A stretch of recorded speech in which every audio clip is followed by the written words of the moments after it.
Joe, I want to put this to you. I think something that has happened over the course of these episodes is that you have really been able to just get people to open up. Don't get me wrong, we've had a lot of laughs. I'm thinking about some of them now. But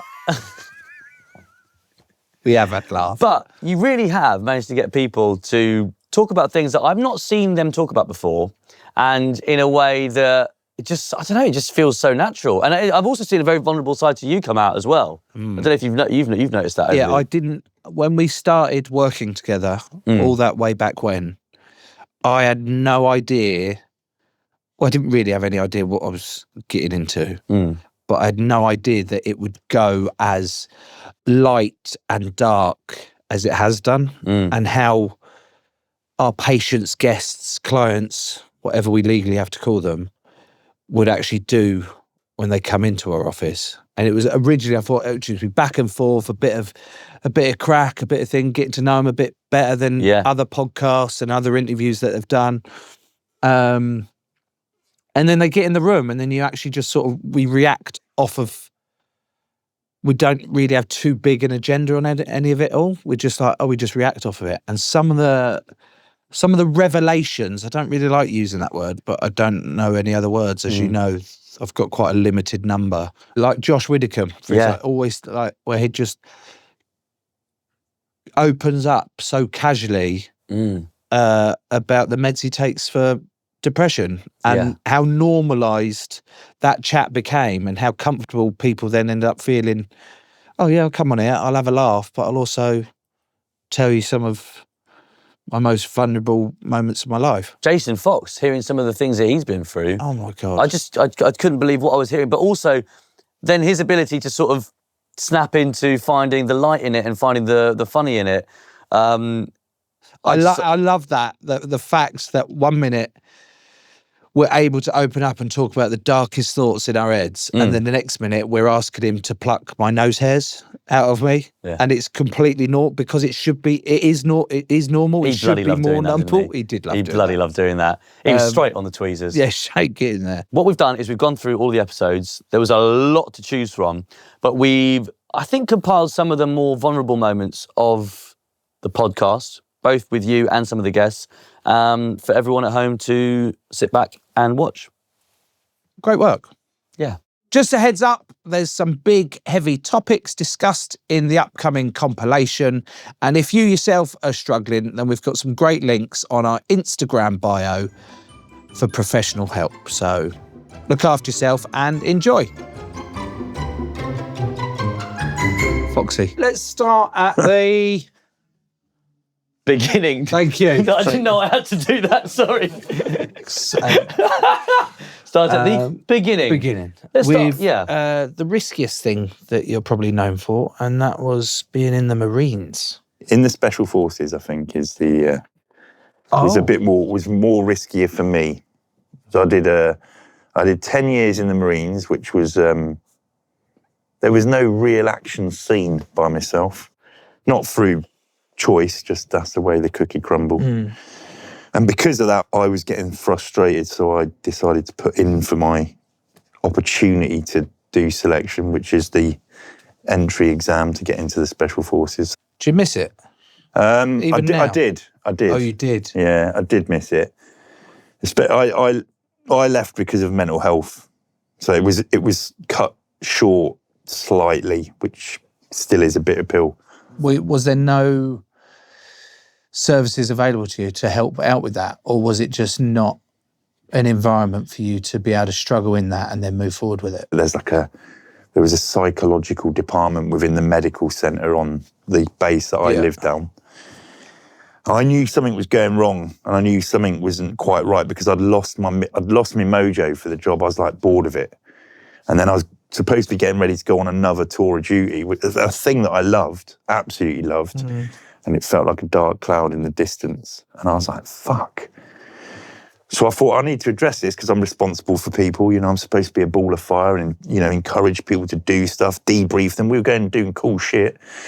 And it just wasn't, I was finding it frustrating. And so I was like, fucking hell, I need I need to go and see someone. So I went and presented under the cover of darkness, slivered into this fucking department, knocked on the door. So I'm like in there saying, look, I've lost, you don't know who I am, blah, blah, blah. I feel like I've lost my mojo. What, can you give me a few words of encouragement so I can get it back and go out the door? And obviously it's not like that. Even though I'd been the person that had gone and presented himself, I didn't buy into the fact that there was an issue to address. And so I didn't engage very well with the help that was there.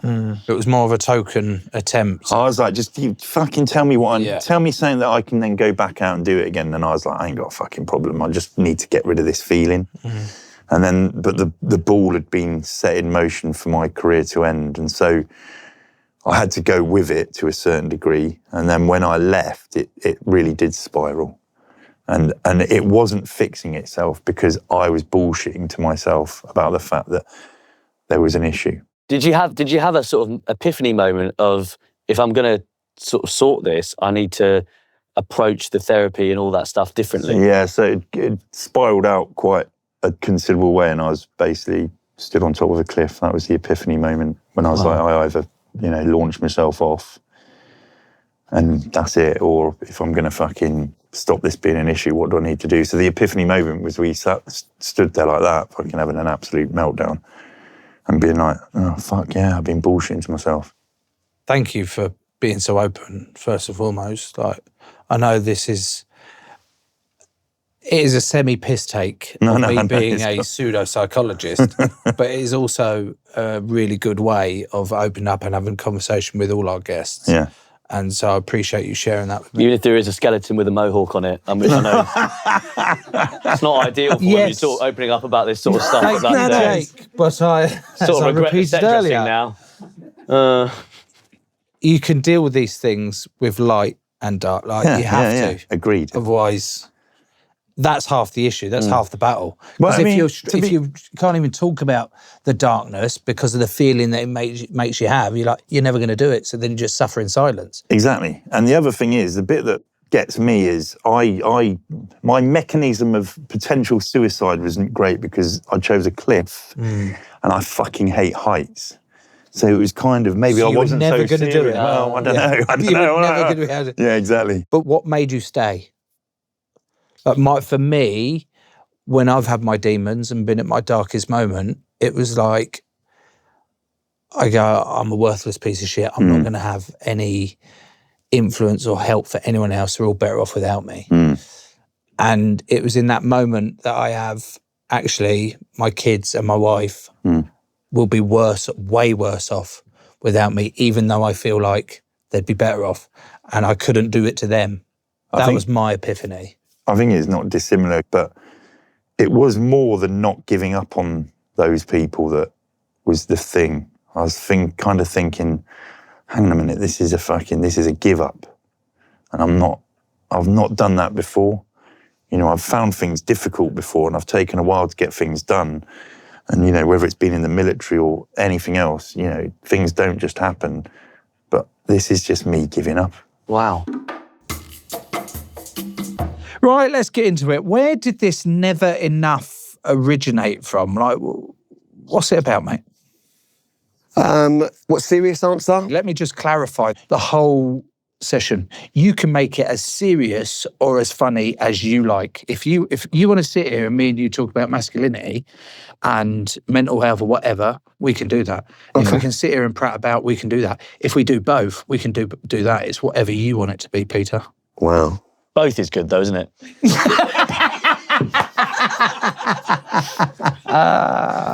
Just going off the other apps. All right, yeah. Listen, so where did it come from? My mum tried to take her own life when I was 11. And Fucking hell. Yeah. I found her and I always had this thing that she would have left me. Mum and Dad divorced and I always had this thing that she'd have left me and I wasn't enough for her to want to be here. Fucking hell, mate. And I've only really realised that as I've kind of got older and wrote the book. Yeah. But that's probably why I've always felt like I've never been enough. There's always this wanting to do more for other people because I've never been able to do enough. I'm always the one amongst all my kind of friends and everything. I'm probably a bit of a control freak. Get shit done. If you need something done, I'll do it. I'll do whatever you need me to do. probably just because for I don't know, some sort of validation. But even if people give you that, I won't believe it. So it's now just in my head. So actually, I'm just not enough for myself. It's probably not even that I'm not enough for other people anymore. Thank you, mate. Yeah.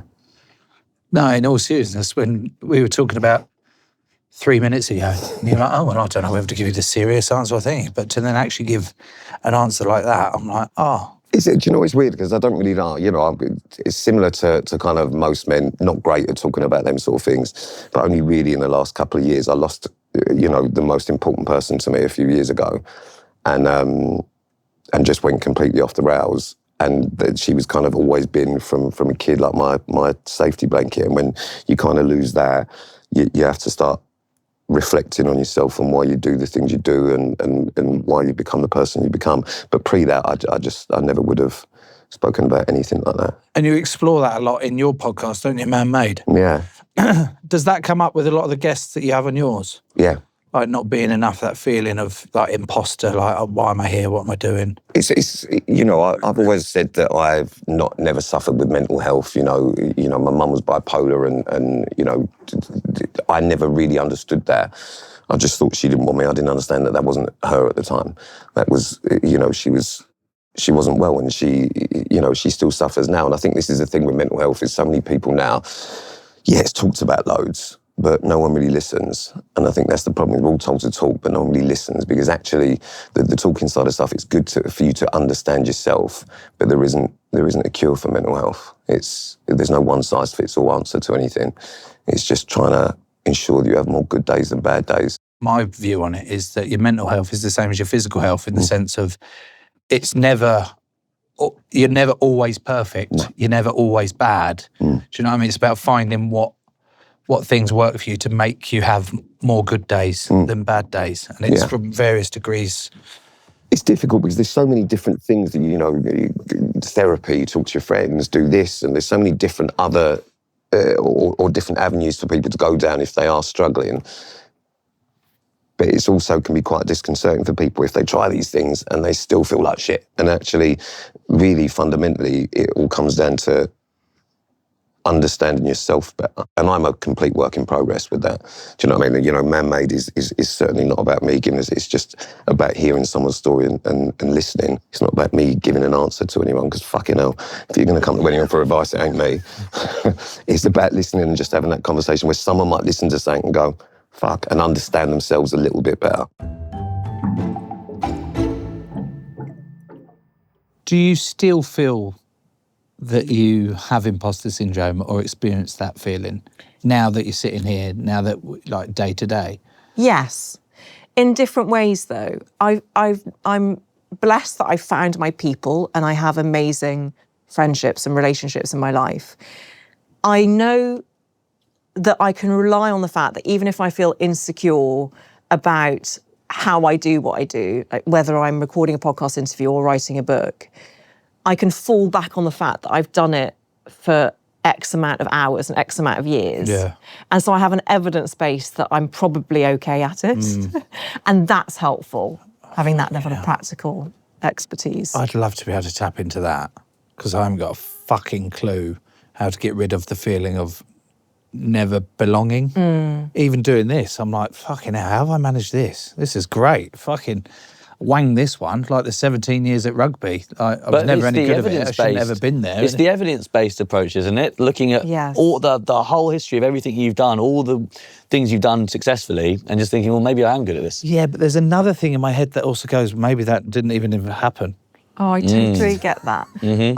First of all, I think it's really beautiful that you shared that. Oh, thanks. Really. Thanks. And I also think that it's sometimes an amazing thing still to have.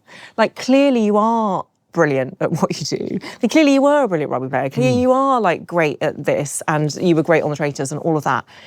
But maybe it's good that you don't fully believe it, because it means that you care. And it also means that you are attuned to other people's responses to you. And that's a really beautiful thing to take in the world. And we actually need more of it.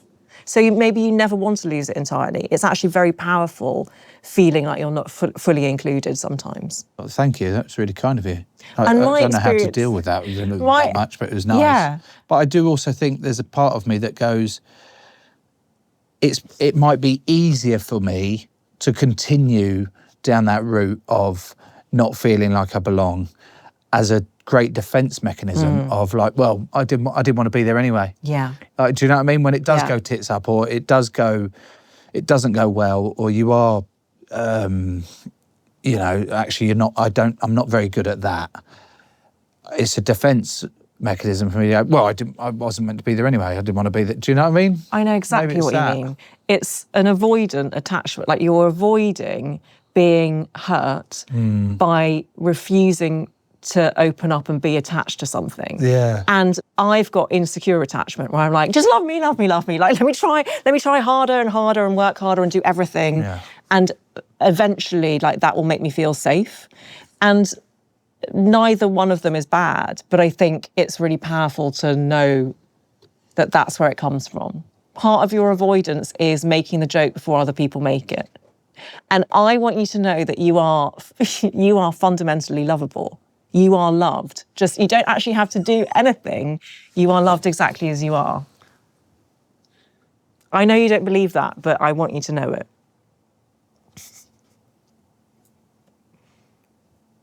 Thank you. That was kind of you.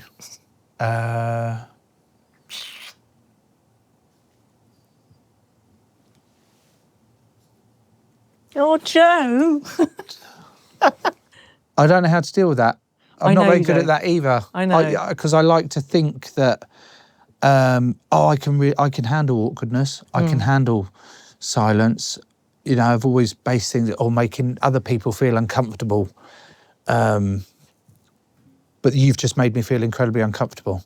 I know. So I don't know how to deal with that. So I will deal with it in the most mature way I know Yes. how to, and go, thank you, Elizabeth. It's really kind of you. Thank you, Joe.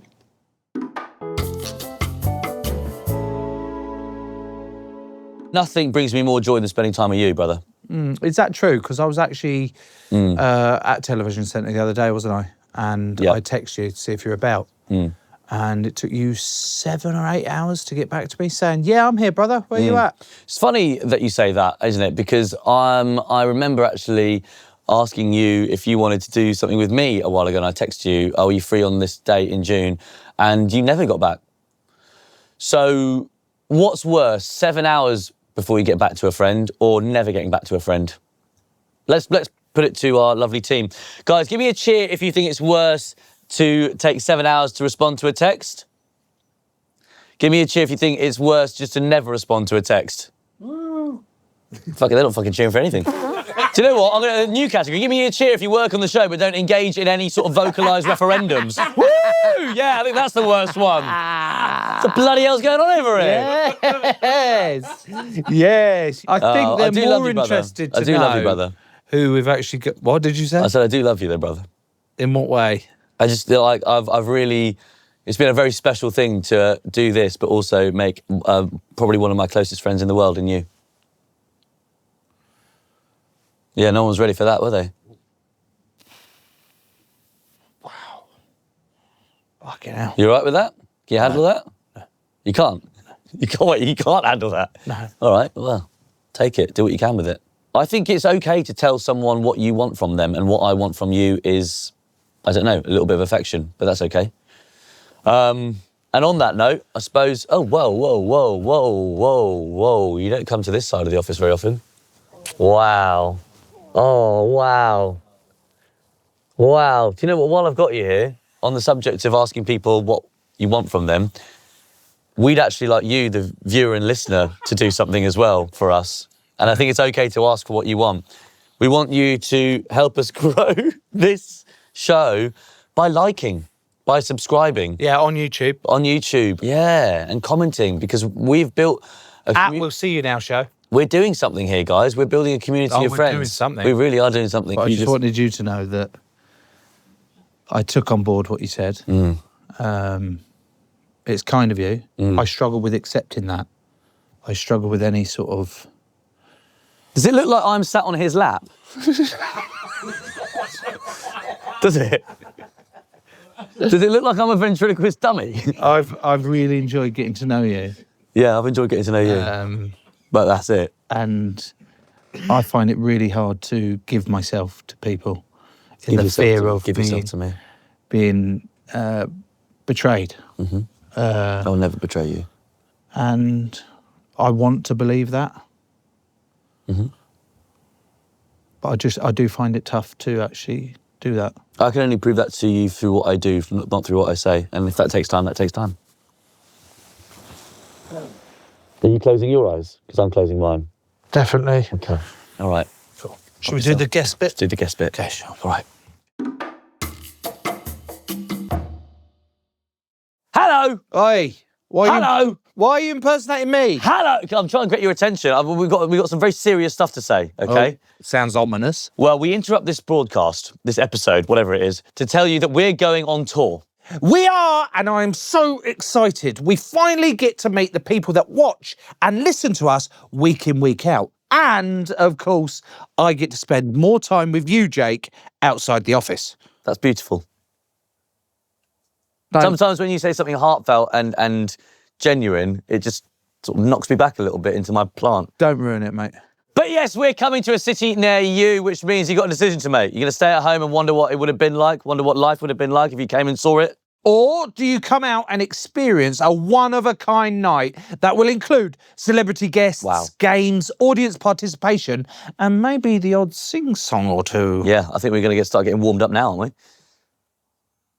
Silent night. It is in autumn. It's nothing. There's no Christmas content. I just don't want anyone getting confused about that. It's not a carol concert. Do you know any autumnal songs? All the leaves are brown, in the sky is grey. It's the only autumn song, isn't there? If you say name an autumnal song, what else are you going to name? And I got down on my knees. I began to pray. Tickets are available in the episode description now. When was the last time you cried? Do you know what? I think it was when I misjudged coming down off antidepressants and went too fast. You didn't do the tapering? Well, I'm now back up to 10 milligrams. Really? Yeah, but I was on 20. Yeah. But and what is it? I'm on escitalopram. That's what I'm on. Oh, okay. Here we go. Here we go. There we go. What milligrams are you on? I'm on 20. Are you? Yeah. The big and man. I've experienced that before where... Yeah. Because it takes a while to build up for it to kick in, doesn't it? Yeah. You've got to be taking it for a while. And then you seem to sort of level out and then you're on it. And then you're meant to taper off. But there was so often, especially early doors when I was struggling with it all, I was like, I feel much better. I'm fixed. Of course. I'm not relying on the fucking pill anymore. They're gone. Yeah. The fucking come down is hard. So what happened to me, I don't know when it was, about 6 months ago, was I was ill and it meant I forgot to take them for 3 days. And then I got better physically, but I was in a dark place. So I just was crying for no reason. Yeah. So that's the answer to that one. Oh, wow. Thank you for sharing that as well. It's all right. It's so... I think more people should talk about it because I think it's a really normal thing. Well, it's complete. And I was really worried about taking them because I thought there was so much stigma attached to it. I thought it was a weakness in taking them. So did I. And I thought it meant that I'd lost. I can do this on myself. I can do this using my own mind. Totally. To actually fix my broken mind. Yeah. That doesn't fucking work. I was like, what if it makes me not me? And I was like, but me is really sad. Oh, thank you. I really appreciate that. Biggest fear? Obviously, like, things that would be the worst are like being tortured or at war or something like that. Yeah. But that's not something that takes my day up. So really, the actual fears that grip me are mundane and probably vain. So they are stuff like just career fear, constant career fear. They're the things that consume me. But that, I mean, I'd rather my career disappeared than I was tortured in Iraq.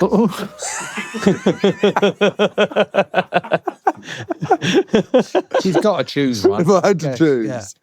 But that doesn't consume me. I very rarely think about Guantanamo Bay. So the thing that consumes me would be it all going away. But even after doing it for so long at such a high level, Not as bad as it was, right? Okay. but still there. It's still there. What would happen if it did all go away? I think it would be fine.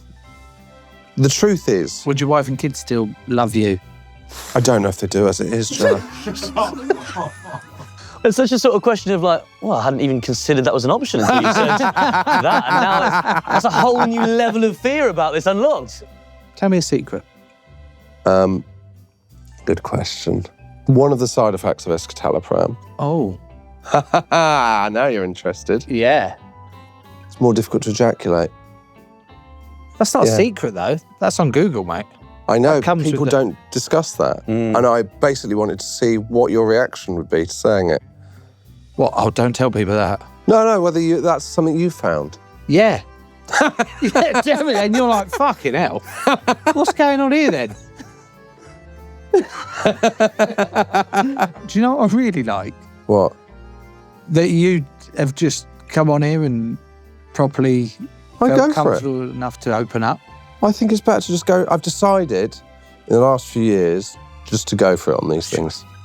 Great. It's going to bite me on the arse one day. Oh, definitely. Definitely. And I'll be right there beside you.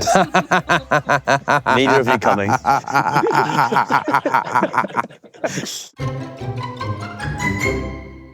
What was your big break as a performer? Kind of two. I suppose the really big one is Les Mis. I was a year out of drama school. How old are you there? Like what age? 22, 23. 22, right. Yeah, 22. And I was doing, the big break was going up for an open audition for the Gilbert and Sullivan musical, or operetta, called Pirates of Penzance. They had these 4 stars in it, and then the young lead, I went up with about 600 other people for an open audition and ended up with the lead in that. Did that in Manchester. And But you're was, not shitting yourself. Like, it's At a that young point- kid, not really doing it. No, at that point, You were fearless. I'm absolutely fearless. The fear came later. And then from there, Cameron McIntosh saw me and they were casting Les Mis. Les Mis was about to happen at the Royal Shakespeare Company. Trevor Nunn directing. I was obsessed with him as a director. And they asked me down to audition, and I ended up in the original cast of that. And that was a huge, I mean, You'd arrived. yeah. I always thought it was really cutthroat and like nervous as shit to go and do. But the way you've spoken about it was like, yeah, I went and did this, got this audition for and I that, went think into that this, was- I was that in was- Les Mis, I'm the next big thing. Yeah.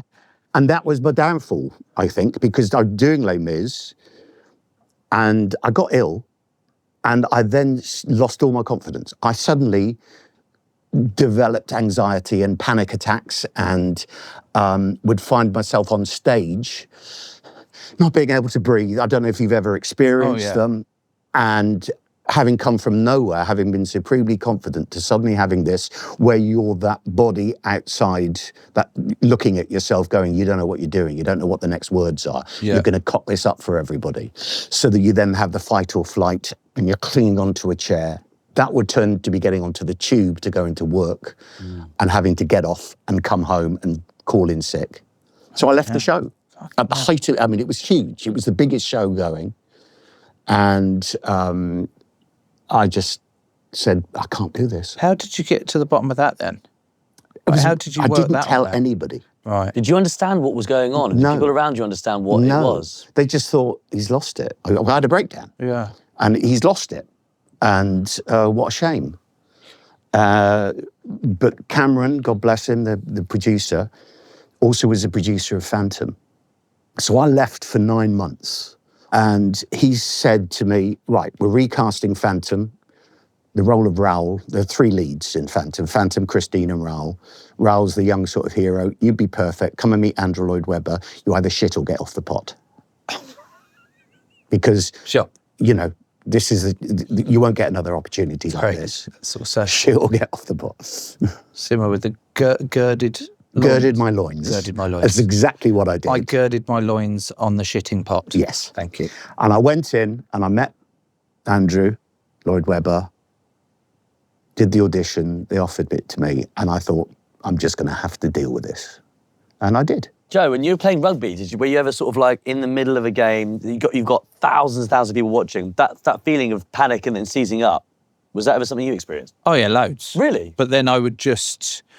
Because it's so physical that if you are seizing up and having a panic attack... Can I just take that back first? Yeah. When you're in the tunnel and you're waiting to run on. Yeah, I wouldn't go out. So you have no idea what's ahead of you. Wow. You know what you've got to do. That's the feeling, isn't it? Yeah. And then you're in there and you go out with your mates. I'm out there scared shitless. Yeah. And I'd always be last out because I'd be like, actually, I'm not going to go out. Yeah. And then I'd get out there and I'd be like, oh, but what would make you go out? I hate this.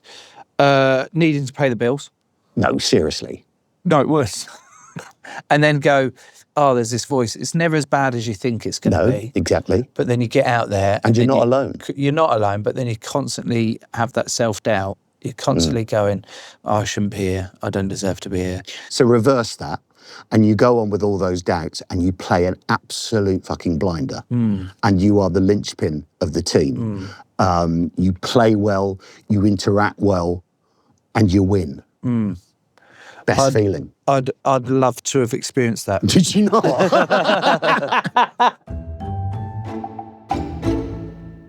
What I love about you is your resilience. Yep. You touched on it briefly earlier, the financial troubles that you've had in the past. Talk us through that a little bit more. Like, I owed a lot of money through work, through COVID, through everything. But I spoke to the people I owed money to, said to them, look, I'll pay you back, I just need time. And if you talk to people and you talk things through, rather than run and hide, you can get out of these holes, you can get out of these situations. And we did. Were you up front with your wife about it? She knew we didn't have money, but like the weight of the debt on my shoulders, I kept to myself. I didn't share that. She knew we didn't. She knew we was in a bit of trouble, but I never let her know the big trouble, if you know what I mean. I can remember we'd be driving somewhere and then it just depression would hit you. But I don't stay depressed for long, because then I'd think, what's the matter with you? You can go out, you can earn money, you can work, you can do this, you can do that. And I've always been able to talk to people. And that was what I found. People message me now, they say, look, I'm in money troubles, what do I do? I said, don't run from it. Stand up to it. It's money at the end of the day. If you owe someone money, it's money. It's nothing else. So you can get out of it. You know what I mean? You mentioned that you'd get down and depressed about it, but it wouldn't be for long. No. What was the motivation to keep you going? Family. You didn't want to let them down. No. You wanted to keep... How can I, you know what I mean? Like, I remember my dad probably struggled, but he never let us see it. So, and a lot of men today, they do keep their problems in. They do keep them hidden. I'm not saying that's a good thing, but I'm not saying crying around your family is a good thing either. You've got to find that balance of to reach out to people and get help, or to talk to people, but you've got to talk at the right times. And I'd be borrowing money off my kids. Do you know what I mean? Look, can I just borrow that to pay this bill and then I'll pay you back tomorrow? Because at the times, they've had more money than me. But it's... There's that clip of Johnny, isn't there? Was it after after he lost to Dave Allen, a lot of things went wrong before that fight. No excuses. He lost. That's boxing, that's sport. But his emotions came out of him. Jake, have you got that clip? Have you got that clip of Johnny after his fight? We do. I think we need to have a listen. Have you sent it to me? Here we go. Johnny boy. I didn't know he had a flute with him. Just wait for the ads. Pierce the tension a bit. Not quite the same. We had no money. We had nothing. My dad's business, he owed 350 grand. We had to work to get it off. Yeah, but you did, John. You just stop me. We're all right. And that's what a real fighter is. What I do in there, that's nothing compared to what my dad done. And that's where I get my fighting spirit from. Because my dad's strong, my granddad's strong, and I'll be back. And I'll get up every single time. And it's people like Mark, Jimmy Tibbs, Adam, Sonny. I'll be back. I'm upset now, but I'm good. Yeah, it was heartfelt, that was. That's like proper. It come out of him. Emotions come out. I know he's lost the fight and he's upset, and it's all heightened. It's all come out because. But his first go-to is to talk about you. Yeah, me, because he knows specifically what we went about through. You and your dad. No, listen, you don't like talking about this, but he's a special young man. He's my son, but you couldn't ask for a better son than Johnny. He's a special man. Do you now start considering yourself as a role model, not just to your kids, but to so many other people that you can reach now? I don't like preaching to people. I don't like people that think they can preach to people. I think people have got to make their own way. But as you've said, like obviously, yeah, if people are looking at me in that respect, then obviously they are. But I don't see myself as that. I really don't. It's wild, mate. I get why you feel like that. Yeah, I don't because you really are. Yeah, but I don't feel like that because it's not up to me to be a role model for people. You know, because a lot of people, as I say, I'm saying this, a lot of people be sitting there when they watch this guy, he's a fat cunt, he's this, he's that. Do you know what I mean? So I piss a lot of people off as inspire some people as well. In a quest to help you truly believe that you're a good role model, I really need to get through to you that you are a good role model and that you're willing to accept it. I've got some messages from your fans that I'd love you to see. You are the Don of Chinese takeaways, and there is no other way to deliver your fan messages than... Look at this. Fortune cookies. Brilliant. One by one. So you've had these specially made? These have been specially made. There's a lot of effort that's been put into these, John. Let's go. Shall I start? Open them one by one and read the messages out, and they're all legit messages from your fans. Can't even open it. I absolutely love everything about John. He's the perfect example of never giving up. That's a nice message. Beautiful. It is good when you get nice messages. Yeah. It is good. And nice there was so many to choose from. Bloody hell, it's a long one. Strappy. You're one of the few shining lights on social media. I admire the sort of life you lead, sort of values you promote. Your ability to show your softer side is what makes me admire you as a man and what a healthy masculinity looks like. Thank you. That's a great message. That's lovely, that. That is a great message. That's lovely. That is very good. These are very good, you know. I'm very shocked. You're saying shocked about the cookies, not shocked about the messages? No, shocked that you've got these messages. Listen, I know I get some good messages. There's fucking loads, mate. It's shocked when you read them out like this, you know? I'm struggling at the moment, but I find your positivity and videos so helpful. You make it easier to get up and be a man. You have no idea how much you help people like me. That's a good one. I like messages like that. These are very good. There's a plethora. Last one. Last one. Here we go.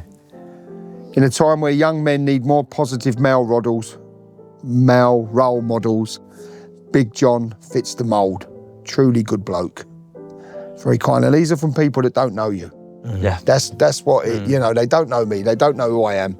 Because what you see online is not always true. You get a lot of fakeness online. So for people to see that and take the time to actually, you know, we always say about haters. People hating taking the time to put a bad message on. But these people, I think actually takes more effort to put a good message on. Yeah. Do you know what I mean? So that's truly remarkable, thank you. How do those make you feel? Yeah, they make me feel good. I do get a lot of messages like that, and you do realise that you do, yes, you must be affecting some people in a good way, which is good. Affecting a lot of people. Yeah, well, it's very nice to actually see it in black and white like that as well.